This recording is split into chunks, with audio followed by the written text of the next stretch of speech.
Theory of continent drift यानी कि महाद्वीपीय विस्थापन का सिद्धांत।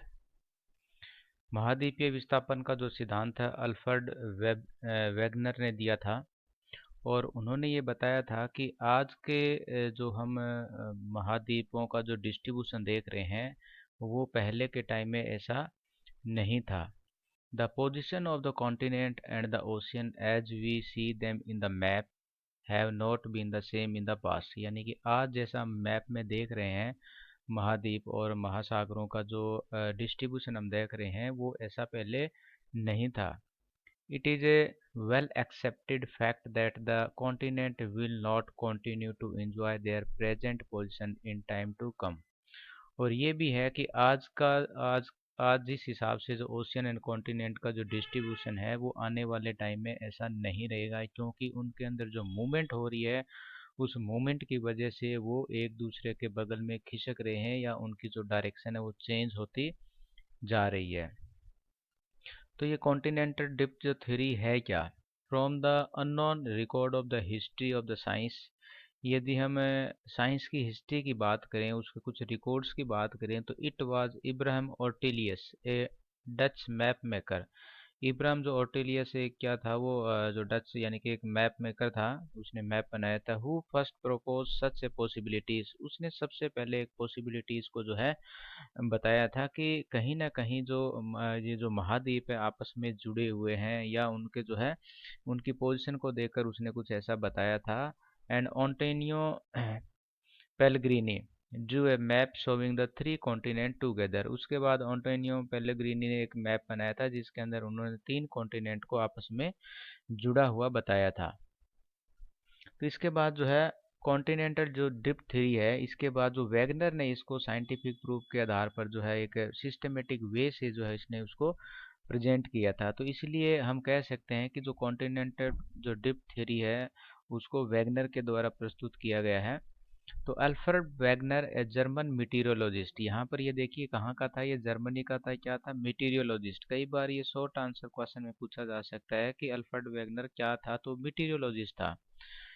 Present his theory of the continental drift in German language in 1912।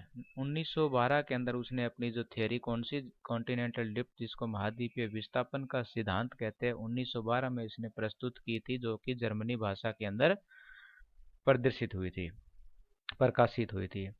तो at this time the scholar have not given attention toward this theory. उस time में बहुत से वैज्ञानिकों ने, स्कॉलर ने इसके ऊपर कोई ज़्यादा ध्यान नहीं दिया था। From 1924 this theory become the popular after publish in the English language. जब इसका इंग्लिश के अंदर जो है ट्रांसफॉर्म हुआ या कन्वर्ट हुई और 1924 के अंदर इंग्लिश भाषा के जब इंग्लिश भाषा के अंदर ये जब ये प्रकाशित हुई तो बहुत सारे वैज्ञानिकों ने और बहुत सारे लोगों ने इसके ऊपर ध्यान दिया और ये काफ़ी पॉपुलर हो गई थी। तो यहाँ आप देख सकते हैं the distribution of ocean and continent. Ocean and continent का डिस्ट्रीब्यूशन की बात करें तो ये आप देख सकते हैं कि यहाँ पर सारे के सारे जो महाद्वीप हैं आपस में पहले जुड़े हुए थे। जैसे कि ये एशिया है, ये हमारा यूरोप है, नॉर्थ अमेरिका है, साउथ अमेरिका है, अफ्रीका है, इंडिया है, Antarctica and Australia. These all continents are joint together. तो इसके आधार पर बाकी का जो ये जो एरिया है वो था हमारा वाटर बॉडीज। तो कहने का मतलब है कि उस टाइम में पूरा एक ही लैंड मास था। जैसा आज हमारा ओशियंस और कॉन्टिनेंट देखने को मिलते हैं ऐसे ये पहले नहीं थे। To possibilities behind the continental drift, यानी कि जो वैगनर ने जो सिद्धांत दिया था अपना, उसके पीछे उसने दो संभावनाएं या दो अजम्पशंस, पॉसिबिलिटी यानी कि अजम्पशन ये हम कह सकते हैं, तो उसी के आधार पर उसने अपना जो सिद्धांत वो दिया था। If the continents are static then the climate zones move from one place to another place। उसके अकॉर्डिंग यदि कॉन्टिनेंट यदि स्थिर रहे तो इसका मतलब है कि जलवायु के अंदर परिवर्तन हुआ था। और दूसरा है if climate zone are static, यदि क्लाइमेट जोन है यानी कि जो हमारे जो क्लाइमेट के जो कटिबंध है वो स्थिर है, तो कॉन्टिनेंट के अंदर क्या हुआ? मूव हुआ। तो इस प्रकार वेगनर ने ये दूसरे प्रकार की जो अजम्पशंस है या पॉसिबिलिटीज है इसको आधार मानकर उन्होंने अपना जो है सिद्धांत दिया। तो वैगनर में continental drift possibility as a base of his theory. तो अपनी थ्योरी को, अपने सिद्धांत को प्रस्तुत करने के लिए उसने कॉन्टिनेंटल जो ड्रिफ्ट है, यानी कि उसके अंदर कॉन्टिनेंट मूवमेंट है या ड्रिफ्ट है, उसको उसने आधार बनाया और वो अपना जो सिद्धांत प्रस्तुत किया। तो उन्होंने ये बताया था कि जो महाद्वीप और जो महासागर है उसके अंदर मूवमेंट होती रही, क्योंकि जो क्लाइमेट के वो पहले, क्योंकि मेटीरोलॉजिस्ट था और उसने सबसे पहले ये जानने की कोशिश की कि विश्व के अंदर जो है क्लाइमेट किस प्रकार से डिस्ट्रीब्यूटेड है, कहाँ अलग अलग क्लाइमेट पाई जाती है। तो उस पर उसको कोई ज़्यादा एविडेंस नहीं मिले। तब उसने महाद्वीपों को जो है अपना जो सिद्धांत का आधार बनाया और उसी के आधार पर फिर उसने अपना जो है सिद्धांत प्रस्तुत किया, जिसको हम बोलते हैं continental drift theory by Wagner इन 1912। अब हम बात करते हैं इसकी जो है थ्योरी की आउटलाइन के बारे में। आउटलाइन का मतलब है कि ये जो थ्योरी है, ये जो सिद्धांत है, किन किन बातों पर आधारित है, वो कौन कौन से बात है, मतलब ऐसे मेन पॉइंट्स है जिनको आधार मानकर हम इस थ्योरी को डिस्कस कर सकते हैं। तो पहला इसके अंदर हम बात करें, according to Wegener all the continents formed a single continent mass and mega ocean surround the same. The super continent was named the Pangaea. Pangaea, Pangaea का मतलब है कि ऑल लैंड मास। पेंजिया का मतलब है सभी स्थल रूप, यानी हमने जो पहले मैप के अंदर देखा था, तो इसके अंदर जो हमारा ये वाला जो पार्ट रहेगा, ये जो पार्ट है इसको उसने पेंजिया का नाम दिया, जिसमें सारे के सारे जो महाद्वीप है एक दूसरे से जुड़े हैं। बाकी का जो पानी वाला जो भाग है उसको पेंथालासा का नाम दिया। पेंथालासा मीन ऑल वाटर बॉडीज। ये देखिए पेंथालासा, the mega ocean card the पेंथालासा meaning all water. तो इस प्रकार से हमें यहाँ पर यह समझना है कि पेंजिया क्या है। Pangaea means all land masses, means all अर्थ, और पेंथालासा मीन्स ऑल वाटर बॉडीज। दूसरा इसने बताया कि Pangaea पेंथालासन Tethys around 200 million year ago, आज से 200 मिलियन साल पहले, the super continent, super continent किसको कहा उसने, पेंजिया को, पेंजिया बिगेन टू स्प्लिट, ये टूटना शुरू हुआ आज से 200 मिलियन ईयर्स एगो जो है। तो Pangaea first break into two large continent, सबसे पहले जो पेंजिया जब टूटा तो उसके दो बड़े कॉन्टिनेंट्स बने, दो बड़े जो है लार्ज कॉन्टिनेंट बने, masses as the Laurasia and Gondwana, forming the northern and southern component respectively। यानी कि जब ये पेंजिया टूटा तो इसका जो उत्तरी भाग था उसको तो उसने नाम दिया लोरेशिया, और जो दक्षिणी भाग था यानी कि सदर्न हेमिस्फीयर उसको नाम दिया उसने Gondwana land. Subsequently, the Laurasia and Gondwana continue to break into the various smaller continents that exist today। और फिर आगे चलकर ये गोंडवाना और लरेशिया धीरे धीरे टूटते गए और आज के टाइम का जो कॉन्टिनेंट्स हैं वो हमारे सामने आए। तो यहाँ देख सकते हैं कि ये पेंजिया है हमारे सामने, ठीक है, पूरा पूरा पेंजिया जो आपस में सारे के सारे लैंड मास जुड़े हुए हैं।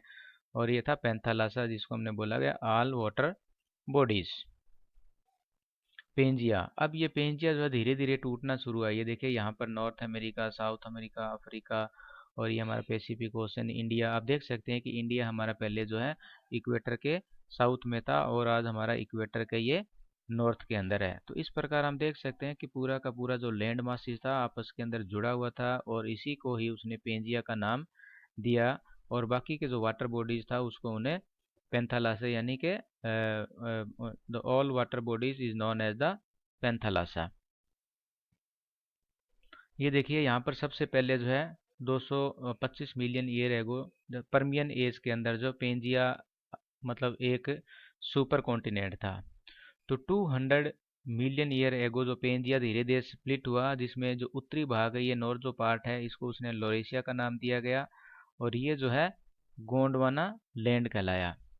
आज से 150 मिलियन ईयर एगो यानी कि जुरासिक पीरियड की यदि हम बात करें तो यहाँ पर आप देख सकते हैं कि जो नॉर्थ अमेरिका है वो यूरोप से अलग हो रहा था और अभी भी जो अफ्रीका एंड साउथ अमेरिका है वो आपस में जुड़े हुए थे। इंडिया टूटकर जो है अफ्रीका से अलग हो गया था और इधर में ऑस्ट्रेलिया और जो अंटार्कटिका है वो अभी भी ज्वाइंट थे, और इधर में ये जो यूरेशिया का जो पार्ट है वो अफ्रीका से धीरे धीरे अलग हो रहा था।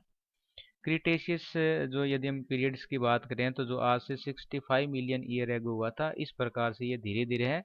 और आज के दिन प्रेजेंट डे की बात करें तो प्रेजेंट डे के अंदर हमें पता है कि ये north America, south America, Africa और Asia, India, Australia and Antarctica, ये आज की प्रेजेंट की जो है तस्वीर है जिसके अंदर हम अलग अलग कॉन्टिनेंट्स की पोजीशन देख सकते हैं। तो इसका मतलब है कि सारे के सारे जो कॉन्टिनेंट्स हैं वो सारे के सारे आज से 225 million year ago they all are joint name as a Pangaea and then Pangaea split into the Laurasia and Gondwana then the present जो एज है प्रेजेंट युग की यदि बात करें तो इस प्रकार से ये आपस में ये अलग अलग जो है डिस्ट्रीब्यूटेड हो गए।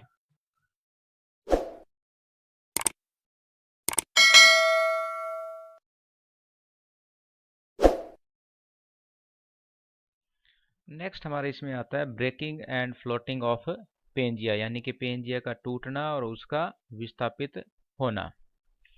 According to Wagner the Pangaea begin to start breaking in Carboniferous as. Carboniferous as के अंदर जो इसका जो टूटना शुरू हुआ था and floating over Seema in the different direction, सीमा के अंदर यानी कि जो हमारे ऊपर की जो पार्ट है अर्थ क्रस्ट है वो है क्रस्ट, और क्रस्ट के नीचे सीमा, सीमा के ऊपर है जो क्रस्ट फ्लोटिंग हो रहा था डिफरेंट डिफरेंट डायरेक्शन के, नॉर्थ के अंदर है, इक्वेटर वार्ड है, या वेस्टर्न के अंदर फ्लोटिंग टुवर्ड इक्वेटर। तो सबसे पहले हम बात करते हैं कि भूमध्य रेखा की तरफ जो फ्लोटिंग वो किसकी वजह से हुआ।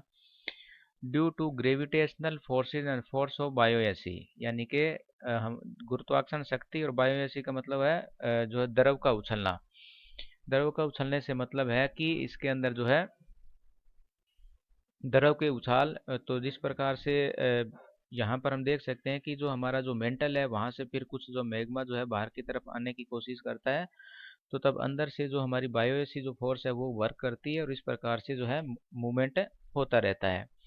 तो इससे क्या हुआ, जो फोर्स ऑफ ग्रेविटेशनल और द फोर्स ऑफ बायोएसी से क्या हुआ, the origin of Indian ocean, Indian ocean का ओरिजिन हुआ due to split of Indian peninsula and Africa from Antarctica and Australia. पहले हमने देखा था कि अंटार्कटिका और ऑस्ट्रेलिया से हमारा जो पेनिनसुला, जो पेनिनसुलर इंडिया है और अफ्रीका अलग हो गए, और ये जब दोनों अलग हुए तो इंडियन ओशियन का ओरिजिन हुआ। इसके बाद है फ्लोटिंग टूवर्ड द वेस्ट। दूसरा जो फ्लोटिंग या जो मूवमेंट हुई थी वो पश्चिम की तरफ हुई थी। ये किसकी वजह से, due to the tidal force of sun and moon, sun और मून की जो ज्वारीय शक्ति है उसकी वजह से। इससे क्या हुआ, the origin of Atlantic ocean, इससे जो है हमारा अंध जो महासागर है उसका ओरिजिन हुआ due to split of north and south America from Europe and Africa. Europe और अफ्रीका से जो है जब ये दोनों अलग हुए तो उससे क्या हुआ, अटलांटिक ओशियन का ओरिजिन हुआ।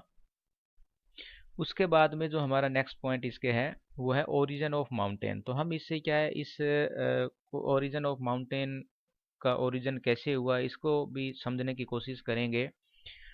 इन द टेथिस जियोसिंक्लाइन, हमें बताया था कि एक जो उथला सागर था जिसका नाम था टेथिस, जो हमारा यूरेशिया और उसमें गोंडवाना लैंड के बीच में था, उसके अंदर फोल्ड पड़ गए। फोल्ड पड़ने से क्या हुआ कि due to the convergence of Africa and Eurasian as a result the Alps, Atlas and Himalaya mountains are formed. तो इससे क्या हुआ कि जब उसके अंदर फोल्ड पड़े तो हम देखते हैं कि अफ्रीका और जो हमारा यूरोप है वहाँ पर हमें आल्पस और एटलस जो माउंटेन मिलते हैं, इसी प्रकार से एशिया में हमें हिमालय माउंटेन देखने को मिलता है। तो ये जो है टेथिस सी के अंदर फोल्ड पड़ने से, टेथिस से जो है एक भू सन्नति थी जो जैसे गहरा जो ट्रेंचेस वगैरह होती हैं, इस प्रकार से उसमें फोल्ड पड़ने से फिर आल्पस, एटलस और हिमालय माउंटेन का ओरिजिन हुआ। रॉकीज एंडीज माउंटेन जो कि हमें नॉर्थ और साउथ अमेरिका के अंदर देखने को मिलते हैं, उनका फॉर्म कैसे हुआ, ये westward movement of north and south America है, क्योंकि उनका जो जो मूवमेंट थी नॉर्थ और साउथ अमेरिका की वो थी पश्चिम की तरफ। जो पश्चिम की तरफ गए तो वहाँ पर वो जो है जो पैसिफिक जो हमारा जो ओशियंस है उससे रगड़ खाकर वहाँ पर जो है उनका यानी कि रॉकीज और एंडीज माउंटेन का ओरिजिन हुआ। Origin of continental arc, continental arc यानी कि महाद्वीपीय चाप का जो निर्माण कैसे हुआ।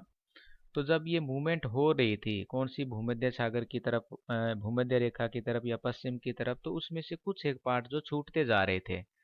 When Asia continents moving toward the western, जब एशिया कॉन्टिनेंट कुछ वेस्ट की तरफ मूव कर रहा था तो some part of the eastern part left behind, तो इसका ईस्टर्न जो पार्ट है किसका, एशिया कॉन्टिनेंट का, उसका पार्ट कुछ जो पार्ट वो छूट गया और उसी के मतलब परिणाम स्वरूप Sakhalin, Kuril, Japan and Philippines emerge. ठीक, तो इन जो है जापान और ये इस प्रकार के छोटे छोटे जो आइलैंड्स है इनका जो है ओरिजिन हुआ। इसी प्रकार से in the same way when the north and south America moving western the some part of some part left behind in the form of the West Indies. आज जो वेस्ट इंडीज है वो नॉर्थ और south America की पश्चिम की तरफ move करने के कारण उनका ओरिजिन हुआ। अब हम बात करते हैं ये तो बताया था उसने वैगनर ने कि किस प्रकार से जो कॉन्टिनेंटल डिप्ट है किस टाइम में हुआ, किस प्रकार से एक पेंजिया का ओरिजिन हुआ और पेंजिया फिर धीरे धीरे स्प्लिट हुआ जो यूरेशिया और गोंडवाना लैंड कहलाए, और उसके बाद में फिर उसके अंदर मूवमेंट हुई। तो अब हम बात करते हैं इसके पीछे कौन कौन से ऐसे मतलब एविडेंस है। एविडेंस मतलब इस जो कॉन्टिनेंटल डिप्ट थ्योरी को सपोर्ट करते हैं एविडेंस, ताकि उस आधार पर हम उस थ्योरी को और आसानी से समझने की कोशिश कर सकते हैं। तो evidence in support of the continental drift. तो सबसे पहला यदि हम एविडेंस की बात करें, the matching of the continents. Matching of the continents यानी कि जो महाद्वीप है उनका आपस में उनकी समानता, और इसको हम बोलते हैं evidence of geographical similarity in the opposing coast, यानी कि जो एक दूसरे की साइड के जो कोस्ट है उसके अंदर क्या ज्योग्राफिकल सिमिलरिटी का पाया जाना, ये इस सिद्धांत को प्रूव करता है कि कभी न कभी ये दो पार्ट जो आपस में जुड़े हुए थे और आज जो अलग हो गए, लेकिन उसके अंदर अभी कहीं न कहीं जो है उसमें एक सिमिलरिटीज पाई जाती है, जिसको उन्होंने जिगसा फिट नाम दिया, jigsaw fit. The shoreline of Africa and South America facing each other have a remarkable and unmistakable matches। यानी कि अफ्रीका कॉन्टिनेंट्स और जो हमारा साउथ अमेरिका कॉन्टिनेंट है उनको आपस में यदि जोड़ा जाए तो वो बहुत आसानी से एक दूसरे के अंदर फिट हो सकते हैं।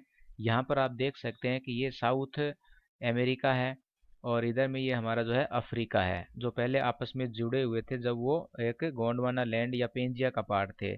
तो यहाँ से जब ये जो पार्ट है, ये जो खंड यहाँ से भरा है, इसका मतलब है कि आज यदि हम अफ्रीका और जो साउथ अमेरिका है उसको आपस में मिलाएं तो ये आसानी से एक दूसरे के अंदर फिट हो सकते हैं। तो इस बात से ये प्रूफ होता है कि कभी न कभी ये सारे के सारे महाद्वीप, all the continents joint in the form of the Pangaea, Pangaea के रूप में सारे के सारे ये जो महासागर है या सॉरी महाद्वीप है वो आपस में जुड़े हुए थे। तो सबसे पहला जो प्रूफ यही था, jigsaw fit. Rock of the same age across the ocean. अब ये कहता है कि जब ये आपस में जुड़े हुए थे, ठीक है, इसका मतलब यहाँ देखिए जब ये आपस में जुड़े हुए थे इसका मतलब यहाँ पर जो रॉक पाई जाती है और जो यहाँ पर रॉक्स है वो दोनों सेम एज की है, तो इसका मतलब यहाँ पर भी इसमें सिमिलरिटीज होनी चाहिए। तो यहाँ देखते हैं, the rock of the same age across the ocean, the belt of ancient rock of 2000 million year ago from Brazil coast match with the those of the western Africa. यानी कि ब्राज़ील कोस्ट की जो matching है वो Africa के साथ आसानी से हो सकती है।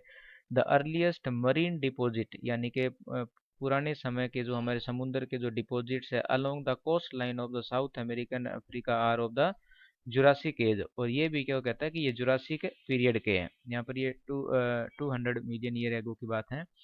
तो Africa and the Jurassic age, this suggest that the oceans did not exist prior to that. इसका मतलब है कि जुरासिक पीरियड से पहले हमारे पास यहाँ ओशियन नहीं थे और इनका ओरिजिन है जो बाद में हुआ था।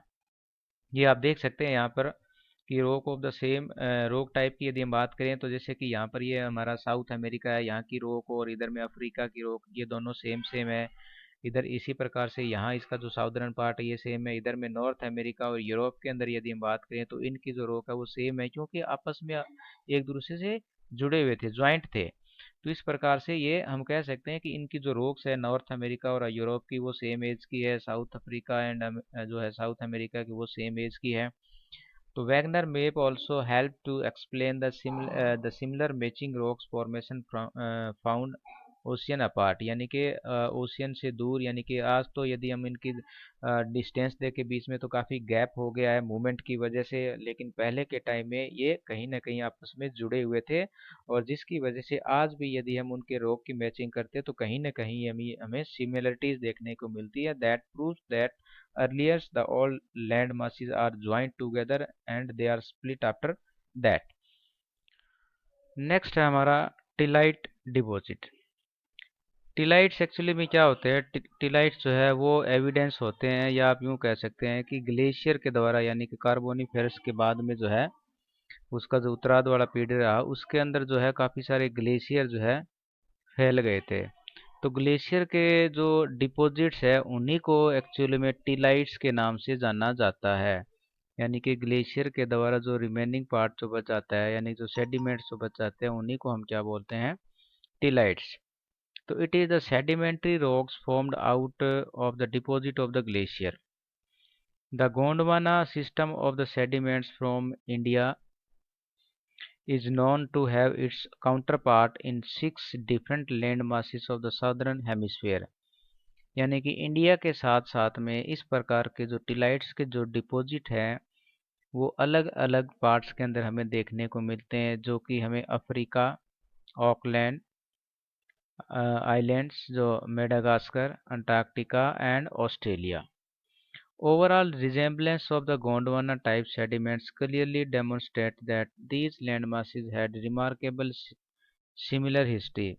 तो इससे हमें ये पता चलता है कि ये जो टिलाइट्स है वो सिर्फ इंडिया के अंदर ही नहीं, बाकी दूसरे जो पार्ट्स है, जब इंडिया पेंजिया के रूप में अफ्रीका, अंटार्कटिका, ऑस्ट्रेलिया के साथ में जब वो जुड़ा हुआ था, ज्वाइंट के रूप में था, तो उस टाइम कार्बोनिफेरस का जो पोस्ट जो पीरियड है उस टाइम काफ़ी सारे ग्लेशियर्स यानी कि जलवायु के अंदर परिवर्तन हुआ और ग्लेशियर के जो डिपॉजिट्स है वो उन एरिया के अंदर छोड़ दिए गए।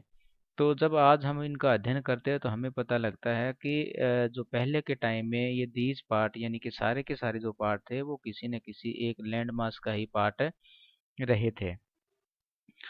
तो यहाँ आप देख सकते हैं कि ये जो वाइट वाला जो पोर्शन है वो हमारा ग्लेशियर डिपॉजिट्स के अंदर आता है, जिसके अंदर हमारा सदर्न जो है अमेरिका है, अफ्रीका का जो साधारण पार्ट है, इंडिया का जो पेनिनसुलर जो पार्ट है, इसी प्रकार ऑस्ट्रेलिया का वेस्टर्न पार्ट और अंटार्कटिका।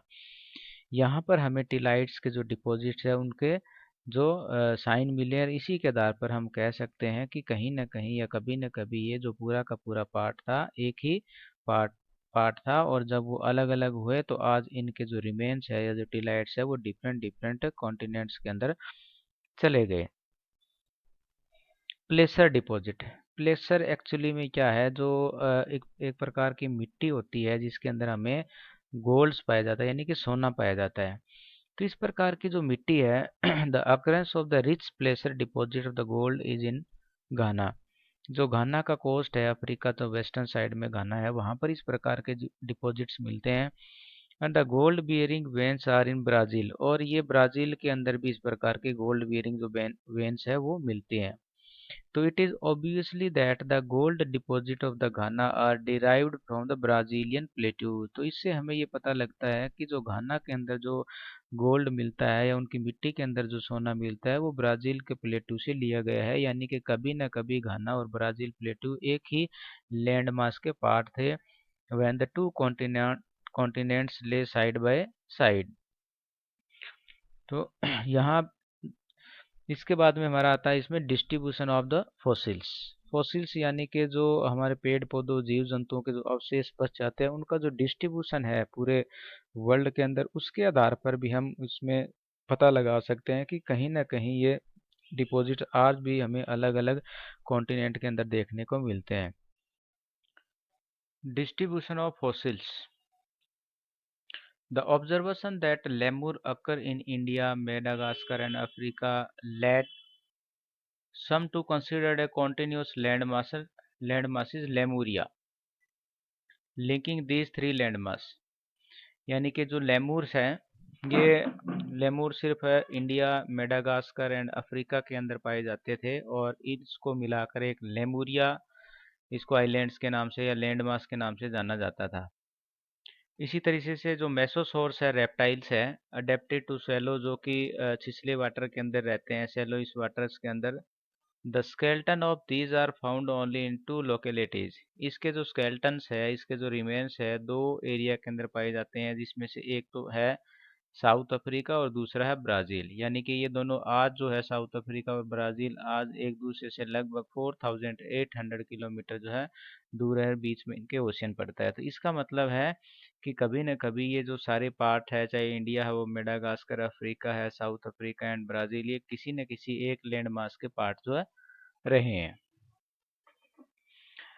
नेक्स्ट हमारा इसके अंदर है, ये देखिए, आप देख सकते हैं कि किस प्रकार से Africa, south America, India Antarctica, वो एक दूसरे के साथ में जुड़े हुए थे। ये जो ग्लोसोपेट्रिक्स एक प्रकार की वनस्पति है जो कि अंटार्कटिका, ऑस्ट्रेलिया और इंडिया के अंदर पाई जाती थी, और इसी प्रकार से अफ्रीका और ये साउथ अमेरिका के अंदर। इसी तरीके से ये जो फॉसिल्स है जिसमें आर्ट्रिया जो है, चाहे वो मेसोसॉर्स है, वो दूसरे रेप्टाइल्स है, इनके जो अवशेष है वो दक्षिणी अमेरिका, अफ्रीका और अंटार्कटिका के अंदर पाया जाना ये सिद्ध करता है कि कभी न कभी ये जो सारे के सारे पार्ट जो है एक दूसरे के साथ में जुड़े हुए थे।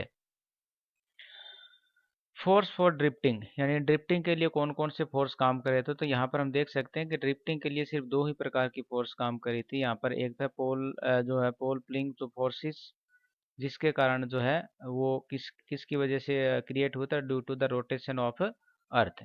अर्थ की रोटेशन की वजह से ये जो है इनका जो है प्रभाव पड़ा। इसी प्रकार से दूसरा है जो टाइडल फोर्स, ये है अट्रैक्शन ऑफ मून एंड सन, जो कि मून और सन के अट्रैक्शन के कारण ओशियंस के अंदर जो वाटर के अंदर जो टाइड्स आती हैं उसकी वजह से। तो ये दो फोर्स उसने बताई है कि इन दो फोर्स की वजह से जो पूरे लैंड मासेस के अंदर जो है ड्रिफ्टिंग हुई या मूवमेंट हुई है। नेक्स्ट इसके अंदर जो हमारा है कि latest proof in favour of continental drift. अब हम चलते हैं कुछ प्रूफ जो मतलब जब वेगनर ने अपने सिद्धांत दे दिया उसके बाद में भी कुछ न कुछ जो इस थियोरी को प्रूव करने के लिए लोगों ने जो है कुछ कोशिशें की, और उन्हीं कोशिशों में, उन्हीं एफर्ट्स के अंदर हम देख सकते हैं कि इसके अंदर जो है आया हमारे पास पैलियोमैग्नेटिक एविडेंसेस। पैलियोमैग्नेटिक एविडेंसेस जो है, क्योंकि ये हमारी जो है changing position of pole, Wegener denote it as a wandering of pole, यानी कि ये जो पोल्स की जो चेंजिंग पोजीशन थी, यानी कि नॉर्थ और नॉर्थ की जो पोजीशन, जो हमारी जो पोल्स है उसका जो चेंज होती रहती, क्योंकि इनिशियल स्टेज के अंदर जो हमारी अर्थ थी वो लिक्विड फॉर्म में थी और जो कि आग्नेय सेलों से बनी हुई थी, और उस समय इन सेलों में जो भी जो आयरन ऑक्साइड के जो कण थे उससे जो है चुंबकीय जो हमारी दिशा है, यानी कि जो मैग्नेटिक जो नॉर्थ है वो नॉर्थ मैग्नेट जो नॉर्थ डायरेक्शन की तरफ और अट्रैक्ट हुई। तो इन पौराणिक चट्टानों के जीवाश्म, यानी कि चुंबक जो चुंबकत्व की दिशा से उत्तर काल, ये उस काल व देशांतर का जो है अनुमान लगाया जा सकता है। तो इस प्रकार हम कह सकते हैं कि बाद में फिर ध्रुवों की जो बदलती स्थिति को देखकर वैगनर ने इसको वांडरिंग पोल का नाम दिया, और इसी तरह से professor Blackett prove that India is situated south of the equator, England is locate close to the equator 7 crore year ago. आज से 7 करोड़ साल पहले जो इंडिया है जो साउथ इक्वेटर के मतलब जो हमारी भूमध्य रेखा उसके साउथ में था, और इंग्लैंड है जो इक्वेटर के बिल्कुल क्लोज था।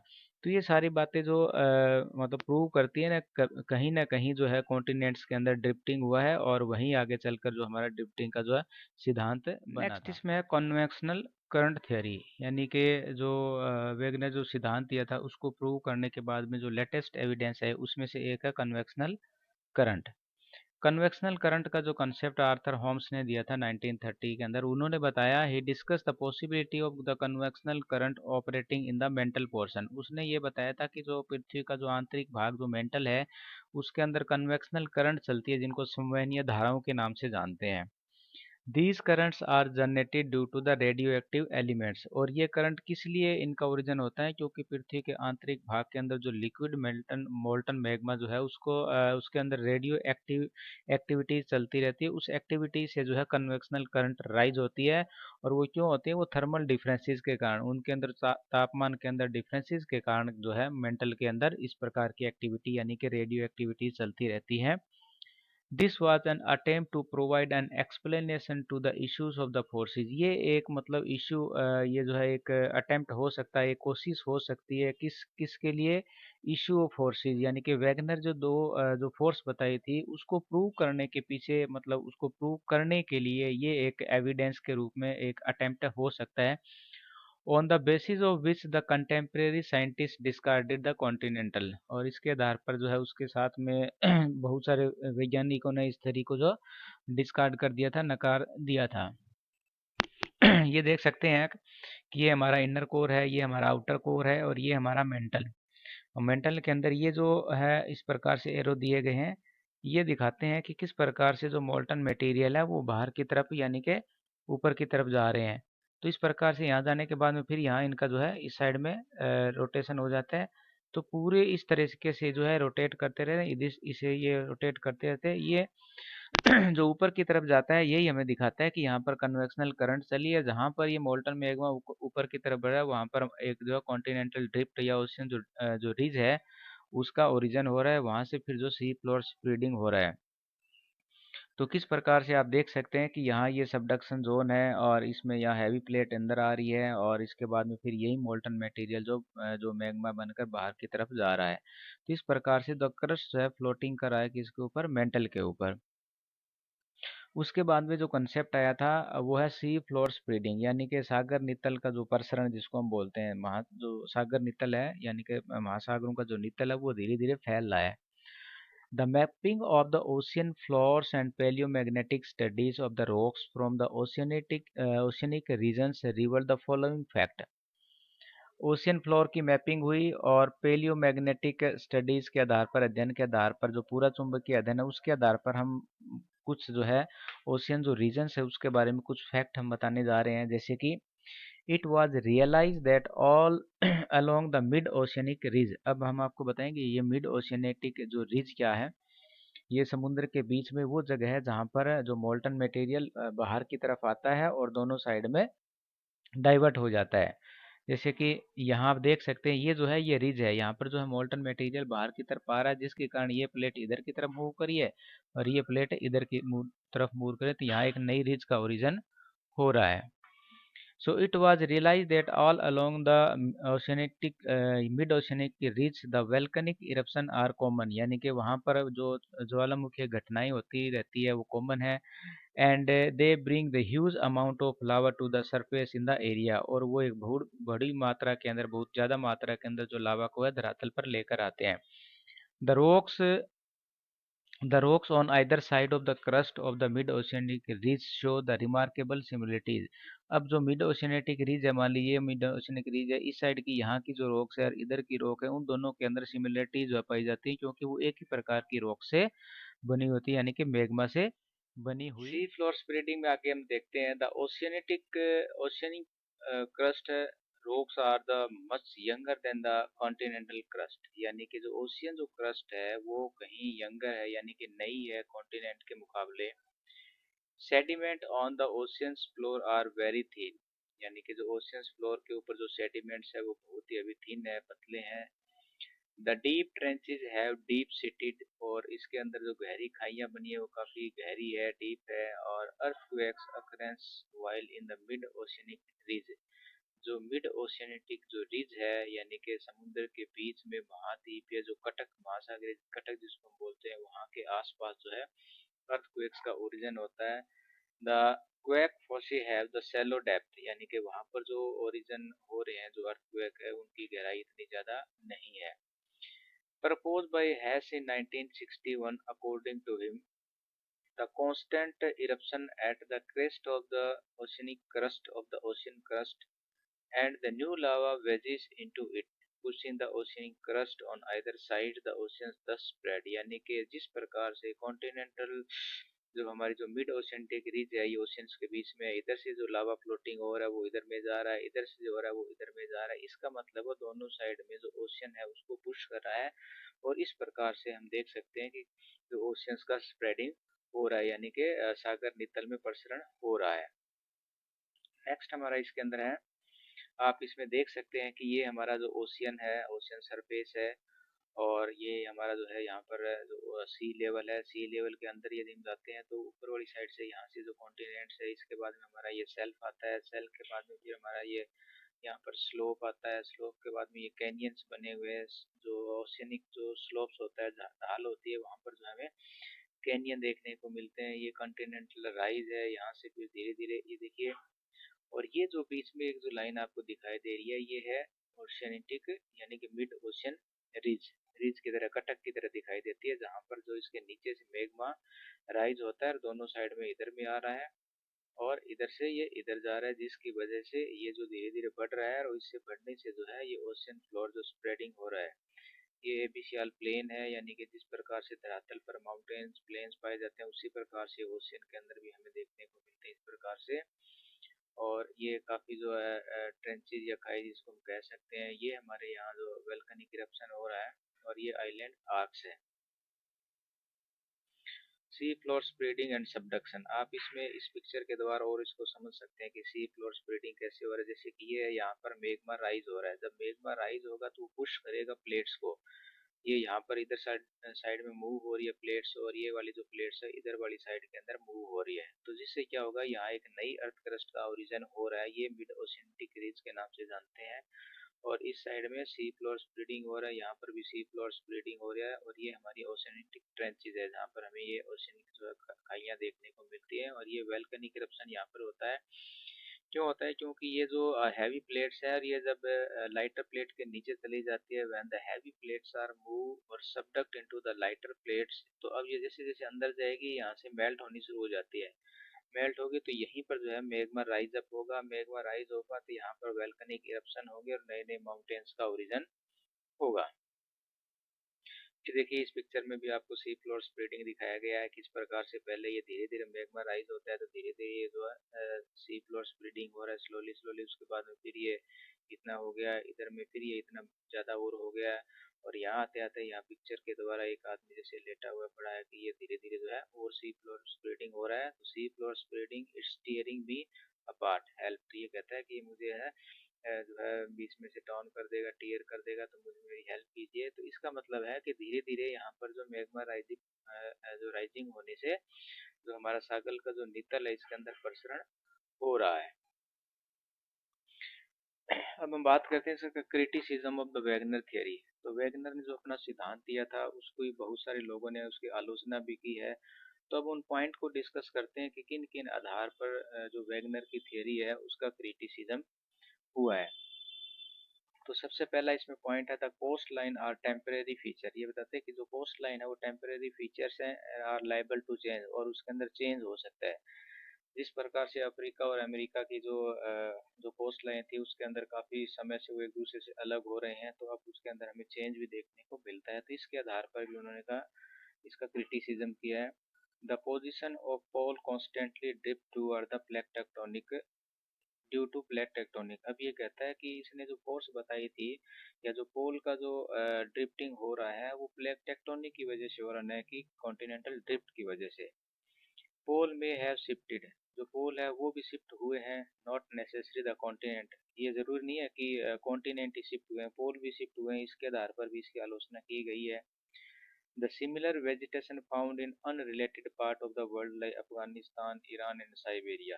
तो इस प्रकार हम जब बात कर रहे थे इसके एविडेंस के अंदर, तो हमने देखा था कि उसने एविडेंस अपने जो सिद्धांत को प्रूव करने के लिए उसने कुछ वेजिटेशन फोसिल्स के बारे में डिस्कस किया था। तो ये कहते हैं कि ये ज़रूरी नहीं है कि वो वहीं पर मतलब उस जो गोंडवाना लैंड के अंदर ही मिलते हैं। इस प्रकार के जो वेजिटेशन के जो पार्ट्स है वो हमें अफगानिस्तान, ईरान और इराक के अंदर भी, साइबेरिया के अंदर भी देखने को मिलते हैं। तो इसका मतलब है कि ये जो थ्योरी है इस आधार पर जो है इसको क्रिटिसाइज किया जा रहा है। Rocks of the similar characteristics are found in other part of the world, यानी कि सेम जो संरचना की जो चट्टानें हैं वो विश्व के दूसरे भागों में भी पाई जाती है। तो और इससे भी ये प्रूव होता है कि कहीं ना कहीं जो है इसके अंदर मूवमेंट हुआ है या नहीं हुआ, ये अभी भी डाउट डाउट है।